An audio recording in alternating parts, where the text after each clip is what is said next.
Here at ShopRite, we are always on trend, and we are doing one of the trendiest things out there. Today, we're making a chopped sandwich. If you haven't been keeping up, a chopped sandwich is essentially when you take all your favorite meats, cheeses, and vegetables, chop them all together with your favorite dressing, and put them in between your favorite bread. Today, we're keeping it super classic and super basic. We're making an Italian chopped sandwich. Let's start with our meats. We got some pepperoni, salami, and our choice of cheese, provolone.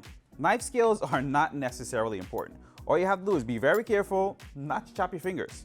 Use a nice sharp knife and go at it. Once this part is done, you want to get all your vegetables on there. Tomato, red onion, and romaine. The crunchier the lettuce, the better it is for you. And give it a good chop. Chopped sandwiches are great for anyone on the go. All you have to do is prep this the night before, throw it in your bag, and easy peasy, lemon squeezy. Once you get to this stage, you're gonna wanna start layering everything else on together. You're gonna make a homemade dressing right here on this board. Mayo, Italian seasoning, a little bit of kosher salt, black pepper, tiniest bit of red wine vinegar, and some pepperoncini. You don't have to use pepperoncini, you could use banana peppers you like. This just happens to be one of our favorites. And some of that juice that comes with the pepperoncini.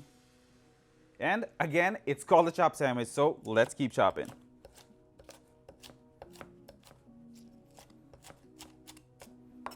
All right, congratulations, you are here. This is essentially the mix that you need for your chopped sandwich.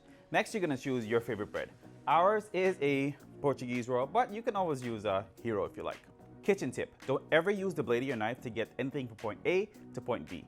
Invest in a scraper, it's much safer and efficient. It's time to get scooping. Just get everything in there, as much as you can. And the fun thing about a scraper is that you can pack as much as you want. If you really want to get that deli experience, you're gonna wrap this up, but I'm not gonna do that because I'm gonna eat this right away. And in no time, you have yourself an Italian chopped sandwich. If you like this recipe and keeping it on trend, like and follow for more.